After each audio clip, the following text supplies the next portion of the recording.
The Graham Ike Braden Huff starting lineup worked great for Gonzaga in 3 games. How will it work for 35 games?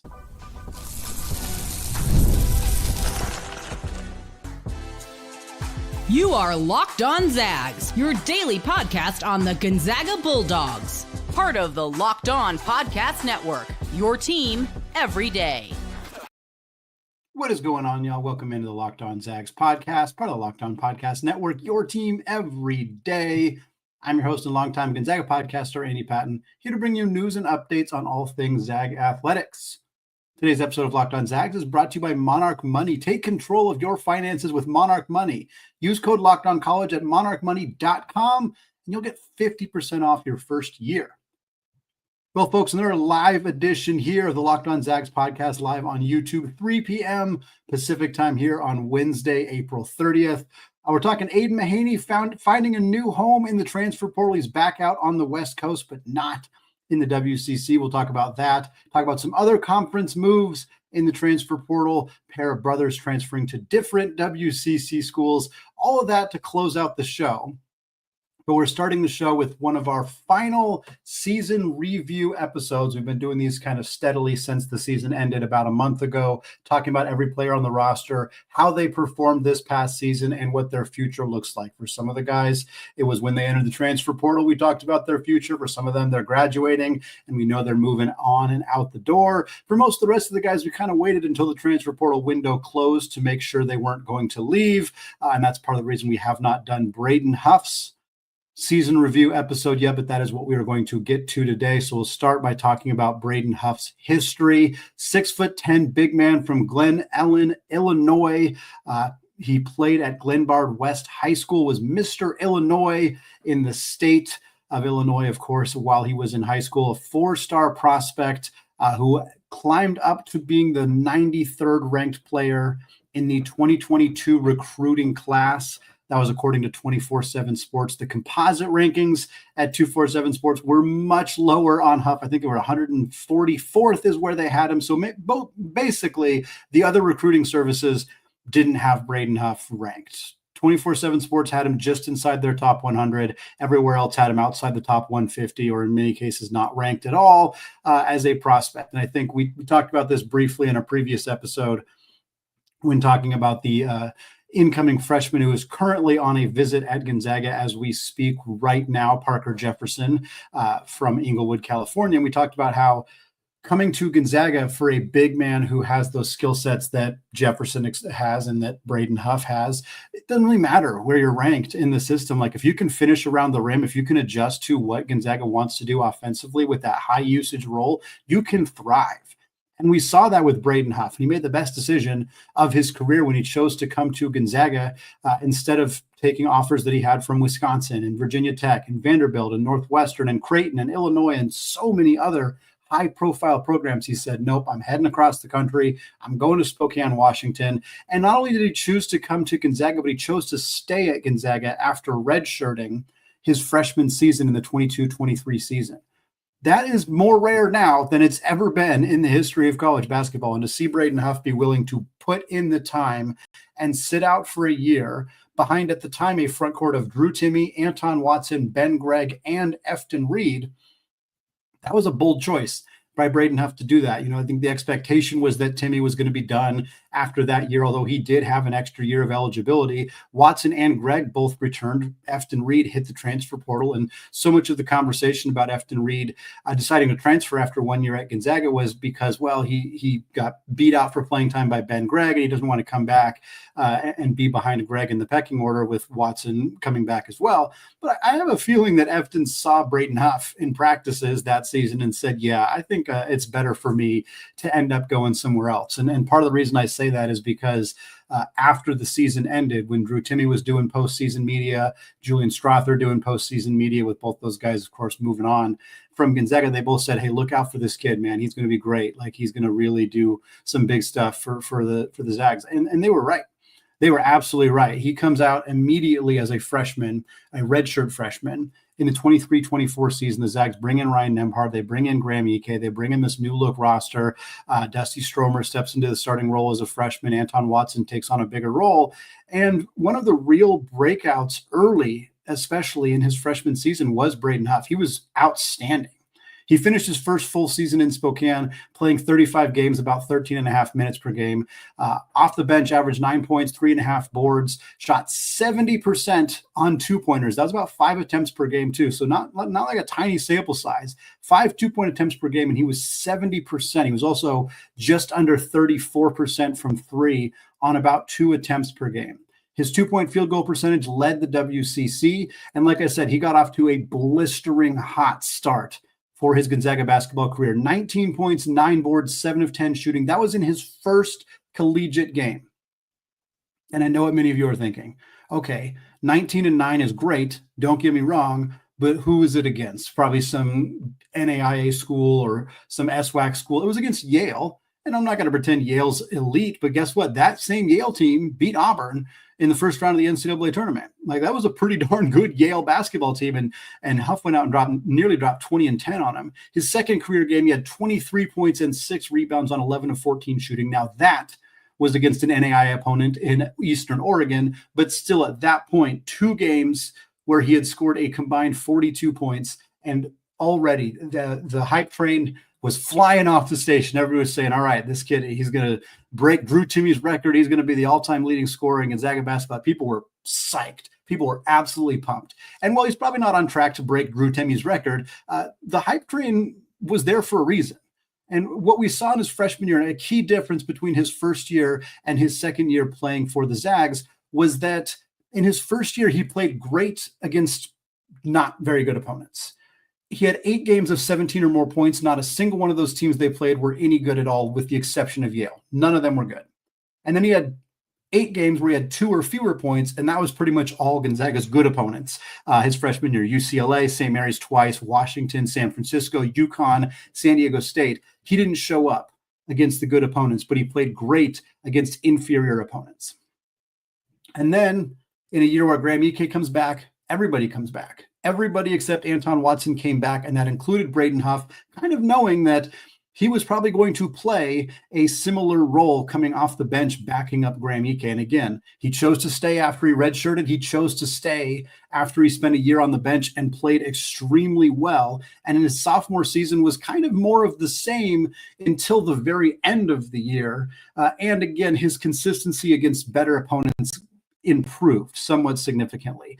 All told, he played 35 games, started 4 of them, played about 16 minutes per night. So not too different from his freshman year, a little bit more minutes per game. Scored 11 points, 3.5 boards, a little over 1 assist per game.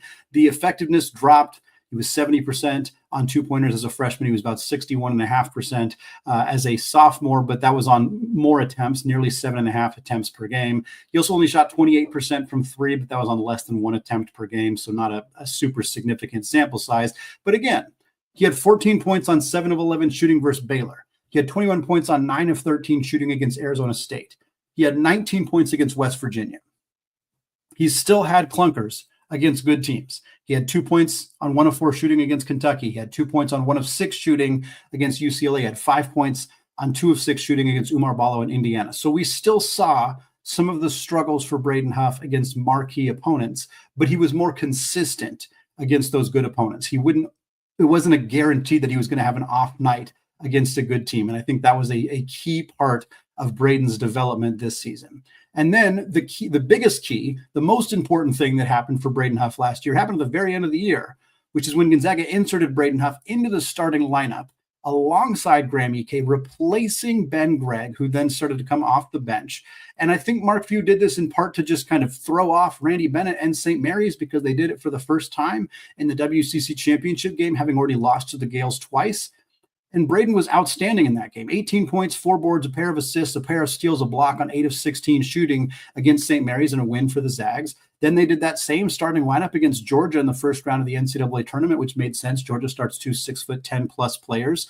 And Braden Huff, tremendous in that game as well. 18 points, 8 boards, 3 assists, 2 blocks, and a steal. Shot 8 of 11 against Georgia. So much for that SEC toughness, right? Comes out off the bench, or starting in this one, of course, but 18 points for him in that one. And then not as great of a performance, but 11 points on 5 of 8 shooting is certainly not bad, especially against a very, very good, very tough, very physical Houston team. Obviously, Gonzaga unable to get a W in that game, but it's safe to say that over those 3 games where Braden Huff played 29 minutes per game, he averaged 16 points, over 5 boards, shot 62%.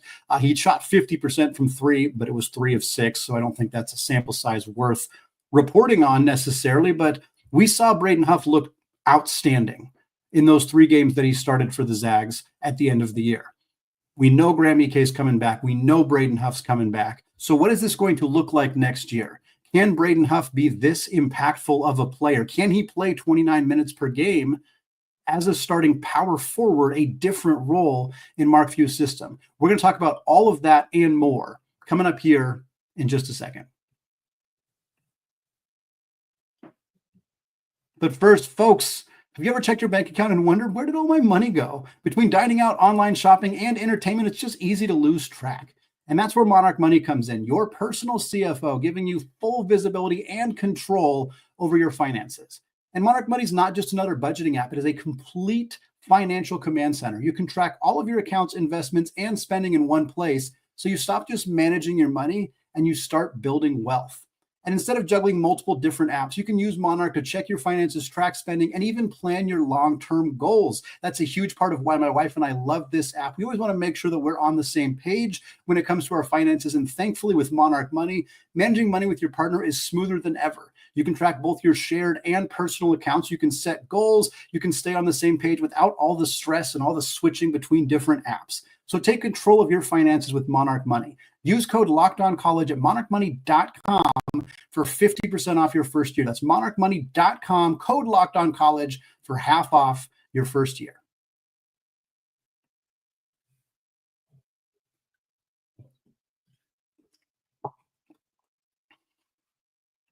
All right, folks, segment 2, still Aidan Patton, still Locked On Zags podcast. And we're still doing our Braden Huff season in review episode here, talking about Braden Huff's history, his first year in Spokane, well, his redshirt year, then his first year playing for the Zags, and then last year, the development, the growth we saw from Huff from his freshman to his sophomore year, and specifically what we saw in the final 3 games of the season when Braden Huff was inserted into the starting lineup alongside Graham Ike.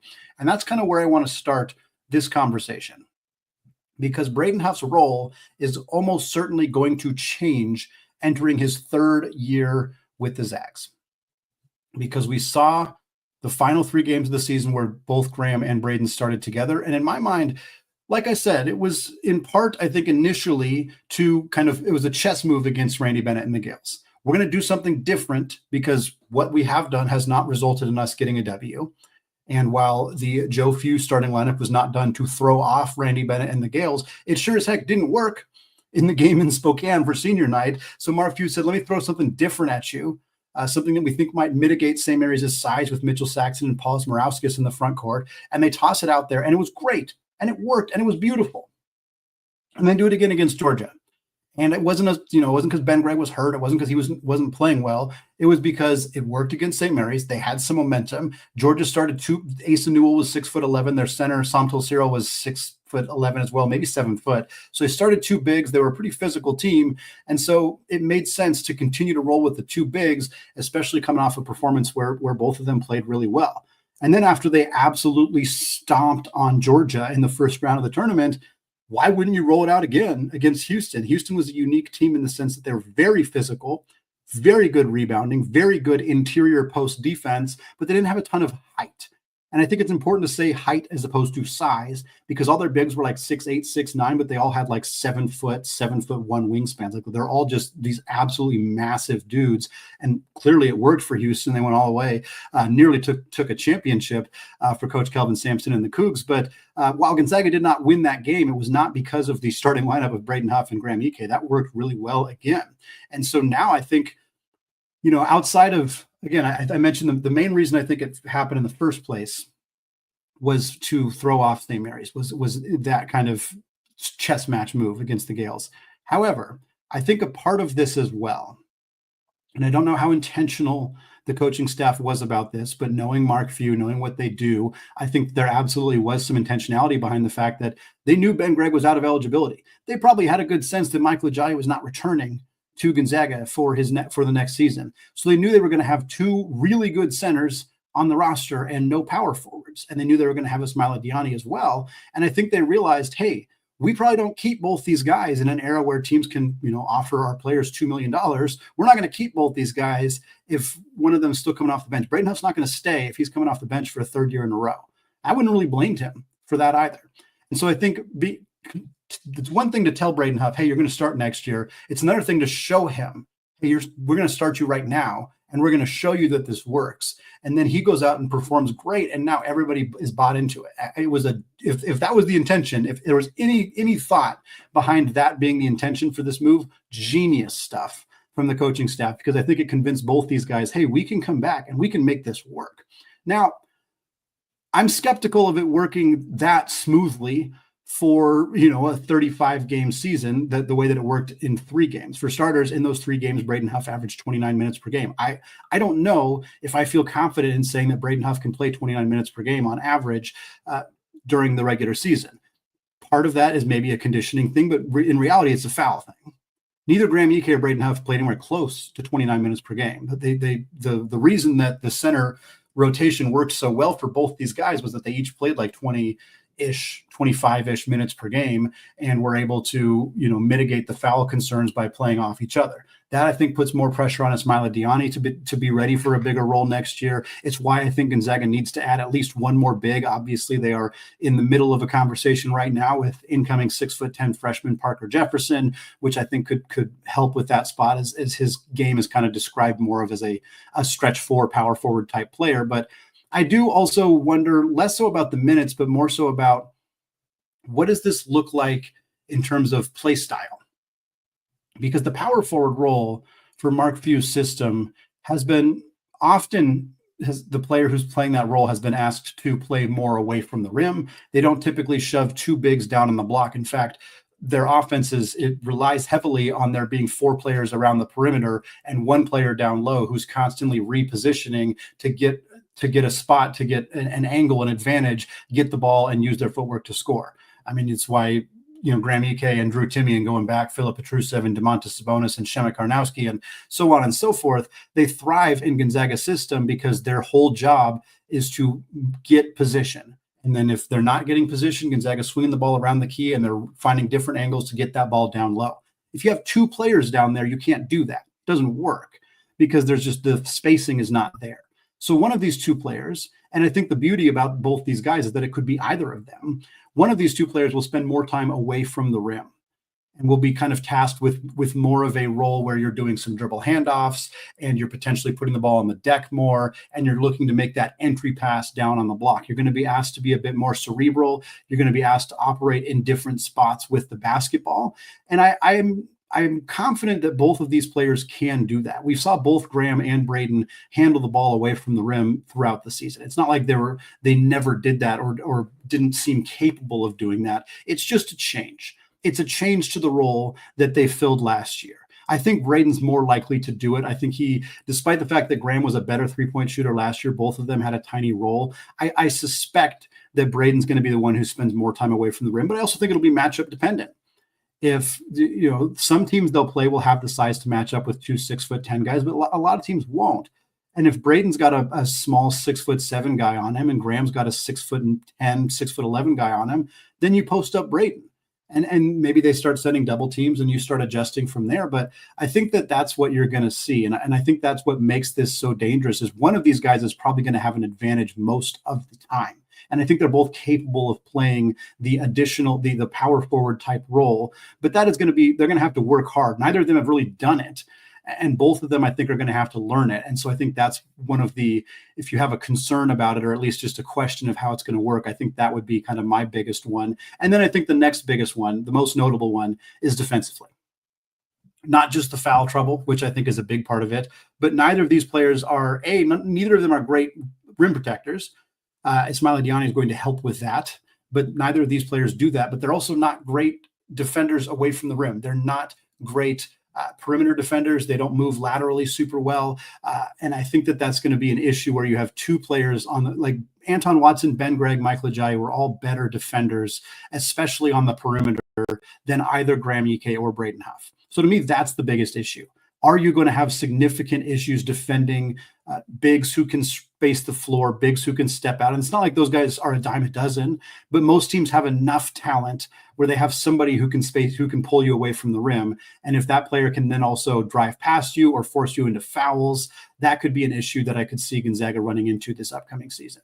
So that's a big thing I'm not worried about, but I'm watching for this team. I think that's where Jalen Warley and Emmanuel Nascente and their length and their physicality defensively become really critical for Gonzaga to potentially try to shield those players' defensive inefficiencies as best as they can. But I think that's going to be a challenge that Gonzaga is going to have to deal with this year. But it's more than made up for by the offensive powerhouse that both Graham Ike and Braden Huff are, that they're capable of being. And I think it's going to work really wonderfully. But I am curious if it's going to limit them just in terms of defense. Defensively, I think it's going to be a bit of a challenge for them at times. In terms of projecting what Braden's role is going to look like, I think he's going to play 25-ish minutes per game. I think the numbers are going to be great. I think you're talking 14, 15 points per game, 5-6 boards, 2-ish assists. If he can shoot around 65 to 68% on two-pointers, love it if he could shoot up to 35% from three. Again, he was 34 as a freshman, so it's definitely an option. If he's around 35, teams have to honor him from beyond the arc. Those numbers make him an all-WCC first teamer pretty easily. I think that's a reasonable expectation for him. And then, he'll have another year after this. This is going to be his junior year. So if he wants to return for his senior year, the 26-27 season, Graham Ike will be gone. I think at that point, Huff could either return as the starting power forward with Ismaila Diani stepping into the center role, or if Diani is not ready or has moved on or something has changed, then Braden Huff could kind of slide back to his more typical starting center role and Gonzaga could backfill with a power forward. I think that the versatility of him having played both roles will give Gonzaga some leeway roster building for that 26-27 season. And I think that Braden, if he's the primary scoring big for Gonzaga as a senior, could easily be in contention for WCC Player of the Year, maybe even in contention as an All-American if the cards kind of fall the right way for Mr. Huff in his senior season. Well, folks, that's going to wrap up our season review episode talking about Braden Huff. We're going to move on, talk about some WCC transfer portal news, starting with a former WCC player, Aidan Mahaney. He's back on the West Coast after a one-year jaunt out to Stores to play for UConn, but he's not coming back to the WCC. We're going to talk about his move and some other moves in the conference, all coming up in just a second.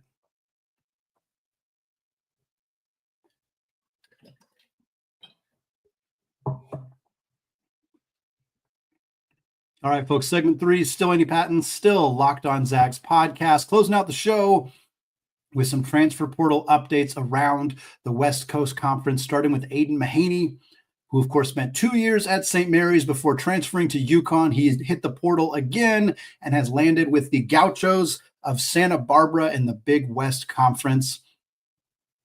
Look, this was one of those moves for Aidan Mahaney that many questioned right away. Like, it's easy to use hindsight and look back on a move like this and be like, well, that didn't work. Why didn't we see that? Why didn't we know? Blah, blah, blah.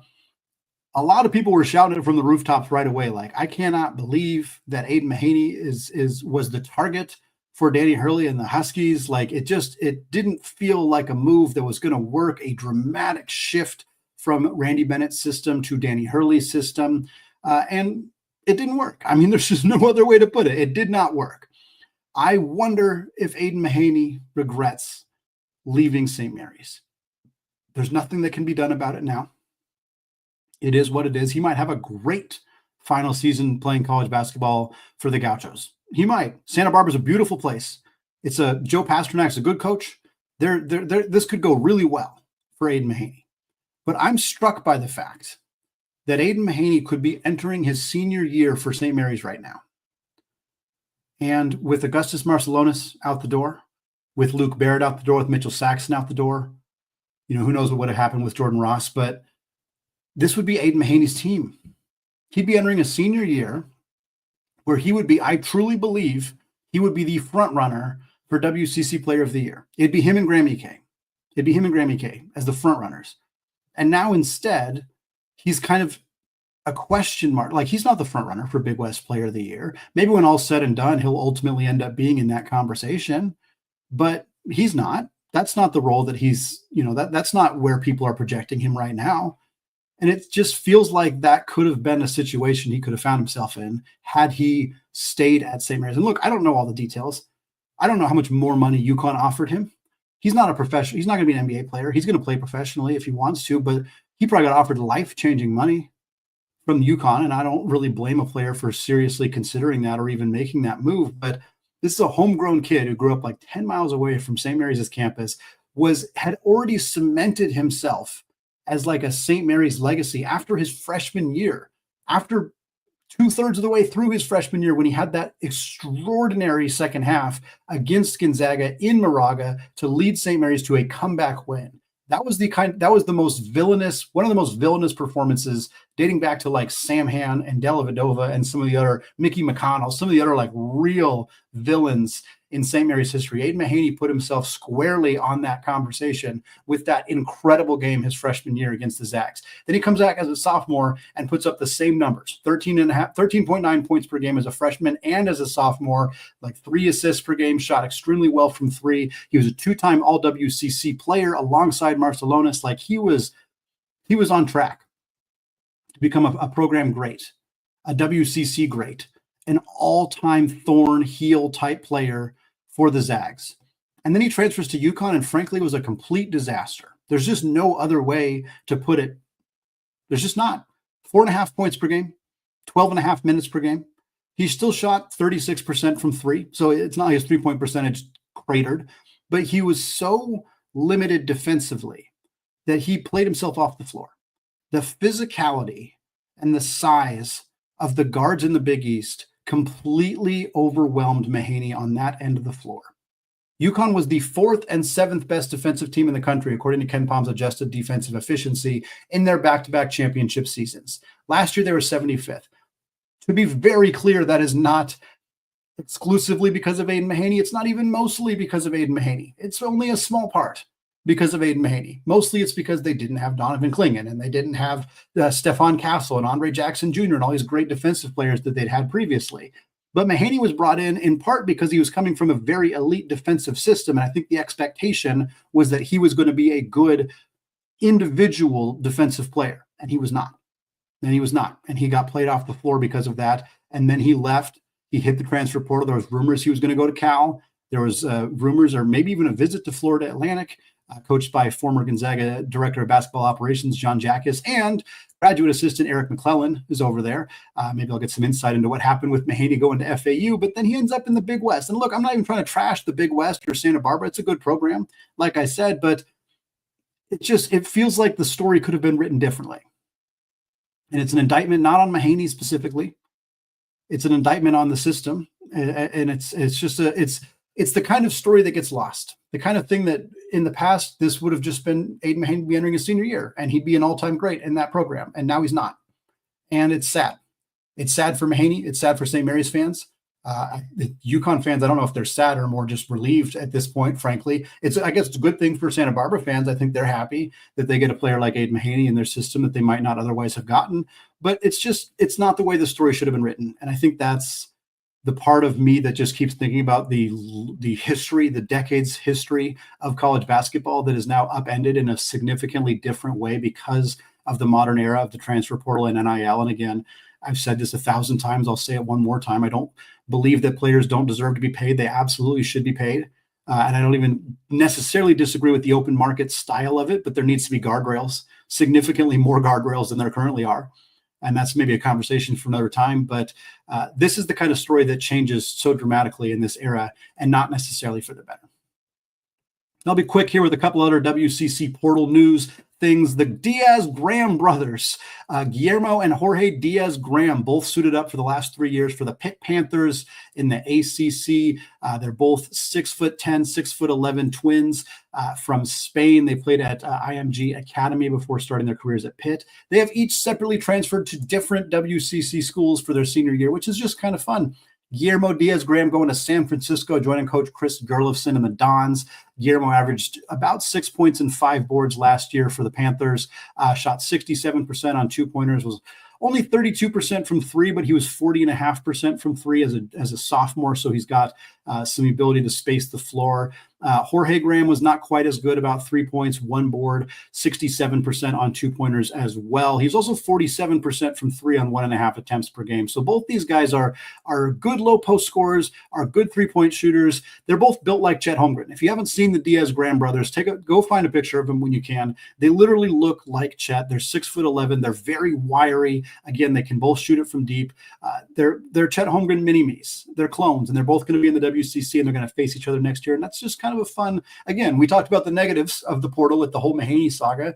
And I'm sure Pitt fans maybe aren't thrilled to lose both these guys, but it's kind of fun that they're not going to get to face each other on a whole different side of the country this upcoming season.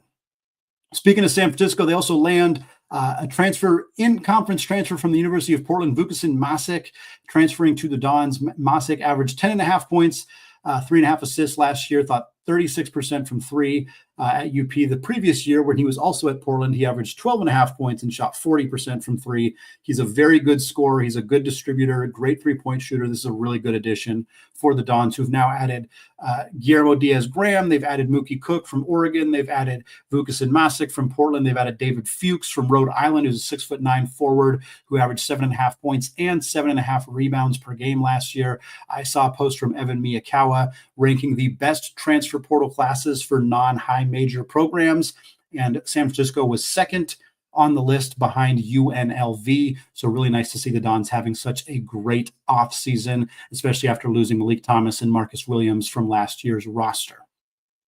A couple other things very quickly. Washington State added Boise State transfer Emmanuel Ugbo, and Pacific landed 2 high major transfers in the last 24 hours. One of them, Casey Ibekwe from UW. He's a Canadian, not a surprise. His coach, Dave Smart, of course, was a prolific head coach in Canada before coming to the United States.